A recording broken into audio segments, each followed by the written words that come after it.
Hey gang, it is February 6th, 2019, and this is Brooklyn Pony Part 27.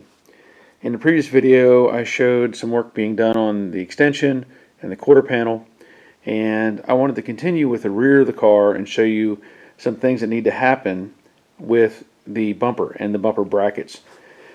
I've mentioned this before in other videos. I never install the bumper brackets while I'm putting on the tail panel or anything else until I actually have the bumper in place. The reason for that is you could have some misalignments with just setting the bracket in place, and the holes may not line up exactly, even though I went out of my way to make sure that this was going to be as close as possible. But if you need to do some adjusting, and I have had to do this on other cars to where I've changed the size or the height of the holes. And you can see there, this hole on the left is a little bit off compared to that one. Now, like I said in the past, on other cars I've had to actually adjust the height of these holes to make the bumper fit properly. I do have the bumper laid here on the floor, and I'm going to assemble the brackets. As you can see, I've got a left and right mount bracket that will go in place, and also the hardware. So I'll bolt those in place, and then I will start adjusting or mounting it to the rear of the car so that I can see how it's going to fit in relation to the extensions and everything else. Another thing I want to point out is prior to welding in the brackets, and on the driver's side you can see I've already done this, I have seam sealer behind it. On the passenger side I haven't done that yet.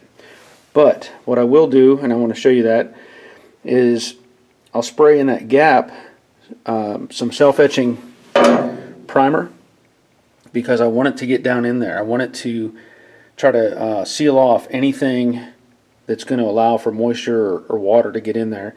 So by putting the self-etch in there, that's the first step. And then the second step will be putting in some brushable seam sealer to fill that gap. Now, there's other seam sealing that needs to be done, but at this point my focus is getting these brackets in place and just working on that. So I'm going to get started on prepping that area and then working on assembling the bumper.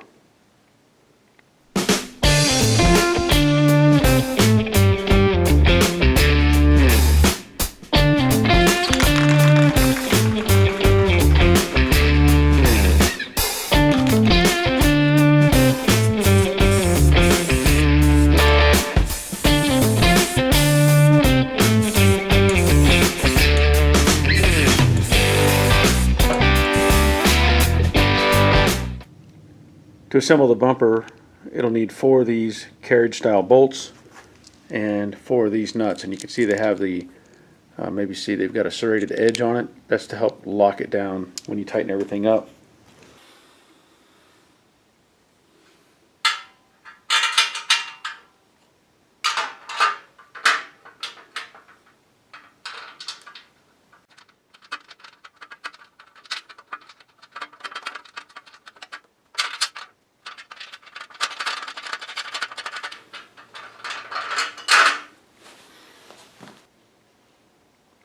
And these nuts are 11/16.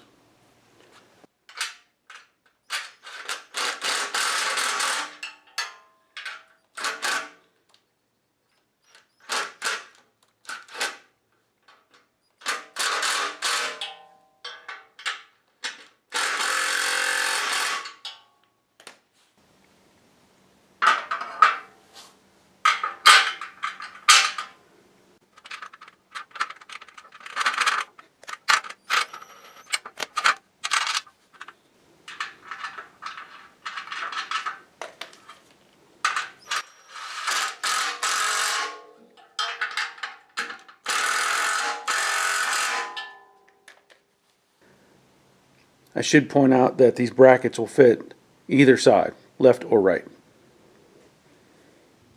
Now my preferred seam sealer is Evercoat brushable seam sealer, and there's the part number. looks like 100365. Used this for a long time. It's gray in color, and it's kind of creamy. It's not as thick as peanut butter, but it is kind of creamy. It also puts off a lot of fumes, so you want to have some good ventilation. I try to use these cheap brushes. Now this is just something I picked up from like Lowe's, and I take one of those brushes and I trim it down. Just makes the bristles a little stiffer and easier to work with. So then you can see, hopefully see, I'll get some on the brush and just work it into that corner, making sure there's no gaps.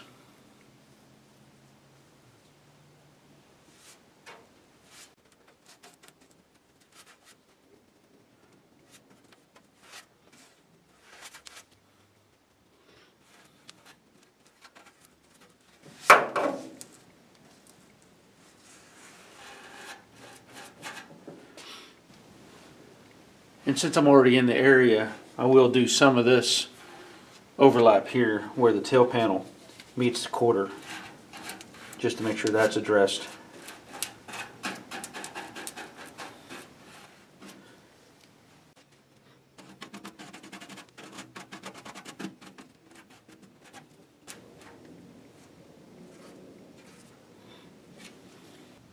So there you can see it does leave the brush stroke in it, and it fills that gap nice. And I already applied some behind that brace prior to welding it in. And you could, if you were so inclined, continue to do the rest of the area. I may add some more seam sealer on some of these overlaps, like where the quarter and this welded on piece mate together. Doesn't hurt. I could do that now while I'm here, but I just wanted to show you the primary area that I'm working on. Now that the seam sealer has set up, I want to set the brackets where they should go, and then I will take the bumper and get it in place. And this is just a trial fit. This is just to make sure things are going to be close.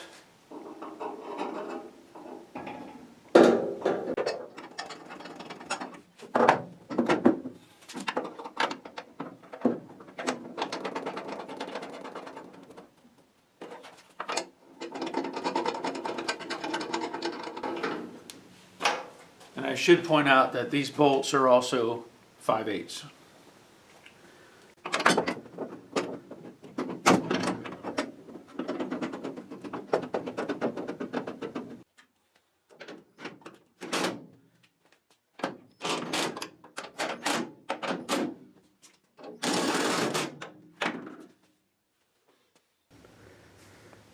And now you see why I like to mock up all these pieces before I do the final welding. It's obviously sitting a little high, and I'll have to adjust for that. Otherwise, it looks pretty decent. A little bit of adjustment on this side to get the angle right. I may have to modify the bracket just a little bit, or else put some shims in. As I've done on other cars, to make room for the bumper to go down, I've cut off these flanges and re-welded them at a slightly lower point, because it has to have room. You could oblong those holes, and I may look at that a little bit, because these should have washers on them, but I may again consider just lowering it down as an assembly. Or the other alternative is to cut off this flange, basically move them up a little bit and weld them back on. As you can see, there's a little bit of room underneath that it can go down, so I'll just have to play with it a little bit and see what I come up with. While I was doing some test fitting, I decided to try the bumper that was on the car when I got it.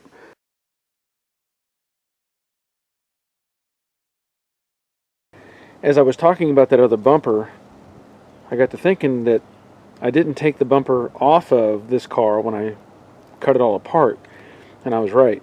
That other bumper was probably laying in the car whenever I got it, so I assumed that it was from the car or that I had removed it.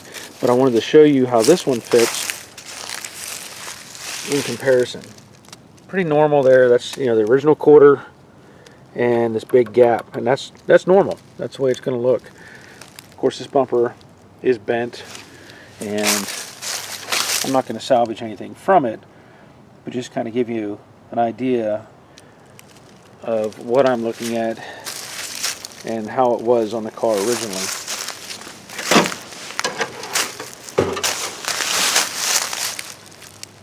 So I'll drive on and get this figured out.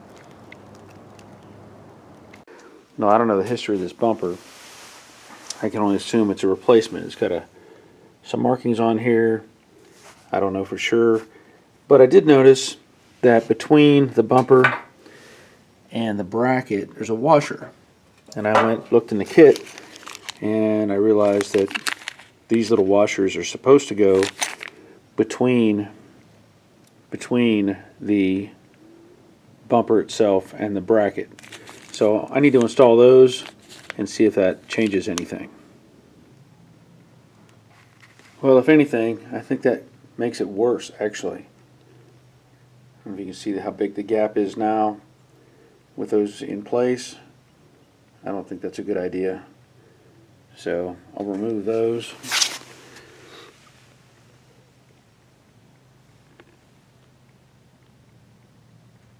And try again.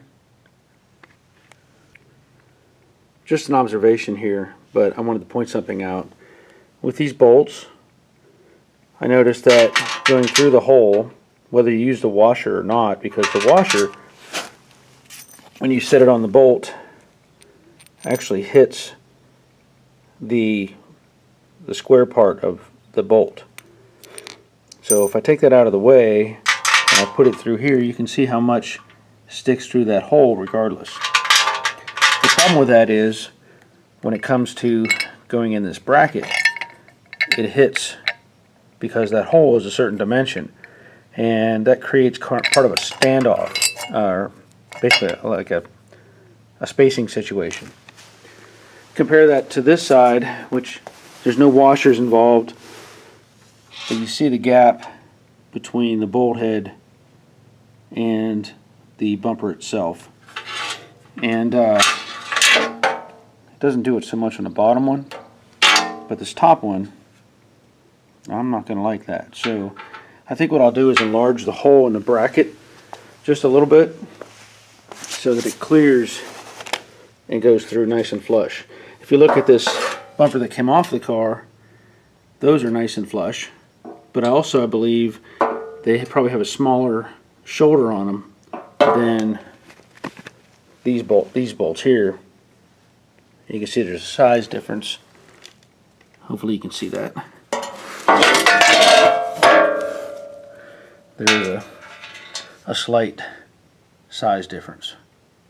So we'll see what happens. I believe that worked. I just took my step drill and enlarged the hole, and so now it clears the inside of the bracket.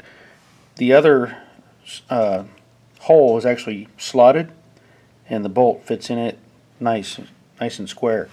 So that's going to help. Alright, so as I move forward on this, and I'm dealing with the little details that make everything look right, I want to point out something that I feel is worth showing you, because you may run into a similar situation and scratch your head trying to figure out what's going on, why things aren't working. And it's a minor thing, but it's enough that I want to show you, because it can be frustrating. We all know this car is a one-piece floor pan from Dynacorn, and it's well built. I have no conflict with that. We know that the quarters and all that stuff are already on the car, and they're the right dimensions. If you measure it from front to back, side to side, everything is within tolerance. The tail panel, that's an original tooling tail panel. Everything is good with that. So I have no problem with the exterior look of the car. Everything is correct. I've had the deck lid on the car. I'm showing you. Things are lining up very well with minor adjustments. But when this bumper is in place, and I probably showed this in an earlier piece about having to adjust the right side, I figured out why it's off. And it's off just a little bit.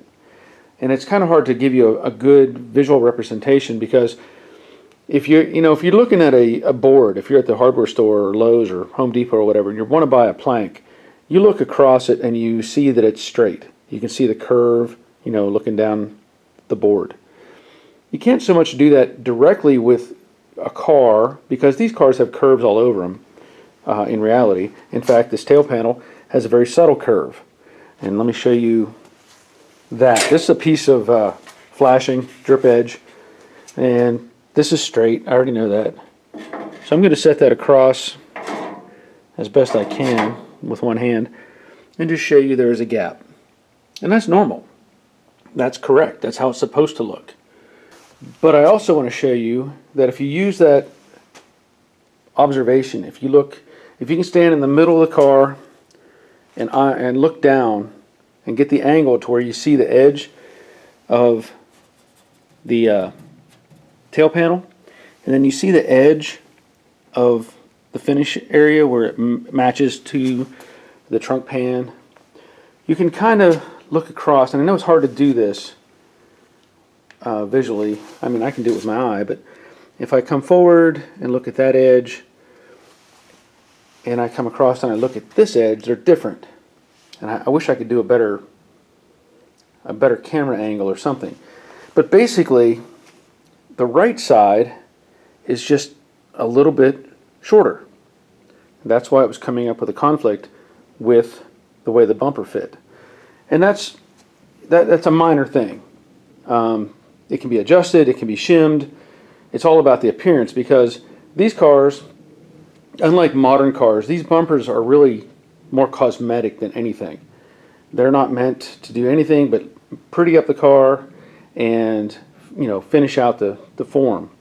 They do take minor bumps and stuff like that, but they are not like a truck or something to that effect. So this is really just an appearance issue.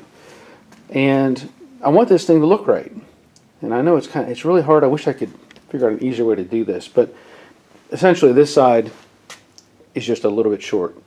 And so I'll show you when I put the brackets on with a couple of washers, the difference. Hopefully I can get that and show you what I'm talking about. Another thing I want to point out, these brackets, I've measured them. They're the same dimensions. They're fine. And I did show you that I enlarged these holes for clearance for the bolts. But another thing I noticed was the way this edge, you can see I've ground it down, that edge did not interact well whenever I had this in here. And by that, I mean it was hitting up in that corner. And so it was creating a fitment conflict. So I ground down that edge, and that took care of that. And another thing I did, it's kind of hard to, you can't really see it very well, but I changed the angle on this hole. And by that, what I mean is, and let me show you in just a second. So what I'm referring to is the shape of this bolt hole. Whenever everything is bolted together, the nut wanted to fit kind of crooked. And basically what I mean is it had a gap on one side. And that created some of the conflict as well with how the head of the bolt interacted with the bumper.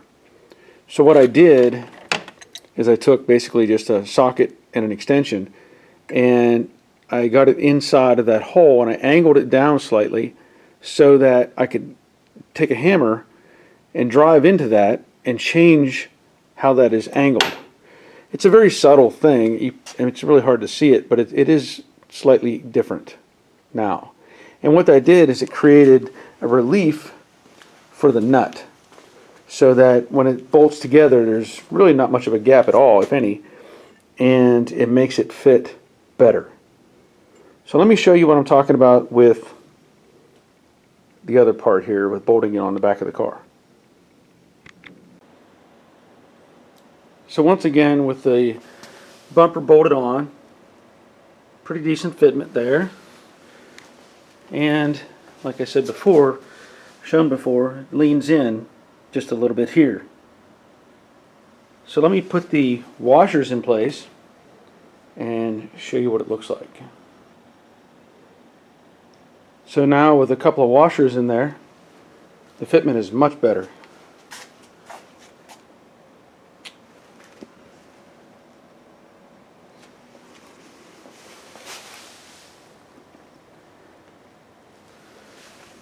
These will never match the exact contour of the car, but that's pretty darn close. Now the only way to make this any better, in my opinion, is to cut down this bumper, have it, you know, re-chromed and custom built basically for this exact car.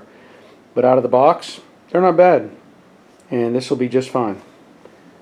Now the other things I still have to do is weld down the mounts, and like I showed earlier, re-weld these in and then blend that in, and then of course they'll be welded directly to the floor, and there'll be a weld here, and also weld in this one.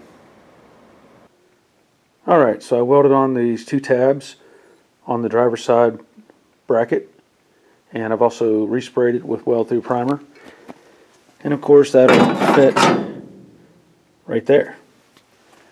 I also wanted to point out that I drilled additional holes here and here, and of course you can see it's got weld through primer sprayed on it. That is so when the new bracket is in place, it is also attached or welded to the tail panel.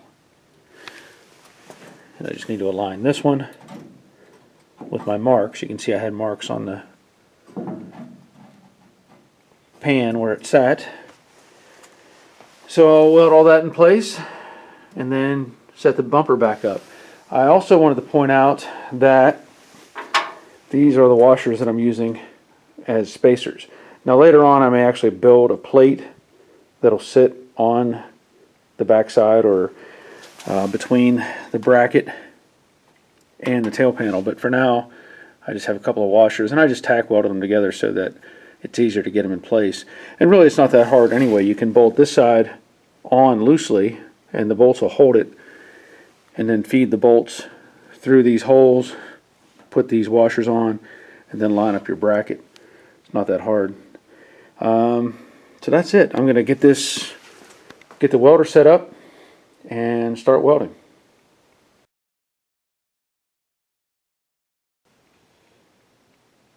As you can see, I've put two clamps on to hold it in place tight against the tail panel.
Alright, so I've already confirmed that these are definitely not going to go anywhere.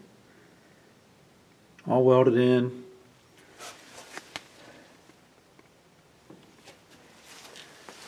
And of course this will get treated, you know, it'll get primered. But for now, that's how I'm going to leave it. I'll bolt the bumper on one more time and, well, one last look. Alright, there it is. Everything's bolted up and solid. Gaps are nice. Same way over here.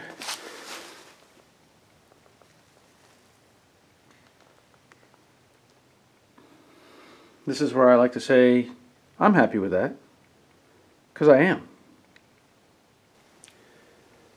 Well, that's it for Brooklyn Pony Part 27. These bumpers, like anything else, can give you headaches. They can be frustrating, but you need to just take your time and figure out what needs to be done to make the bumper fit the car. You can get in a hurry and skip this part and, you know, get your car all the way to paint, and then you end up fighting with the bumper later on and just more frustration. So it's better to get this out of the way now and be done with it. Now I know I can box that bumper back up, set it aside, and continue on with the rest of the car. So there will be more videos coming, and I'm glad you stayed to watch this one. If you would, give me a thumbs up, subscribe, share, all those cool things. And there's more to come, I promise. See you later. Take care of yourselves.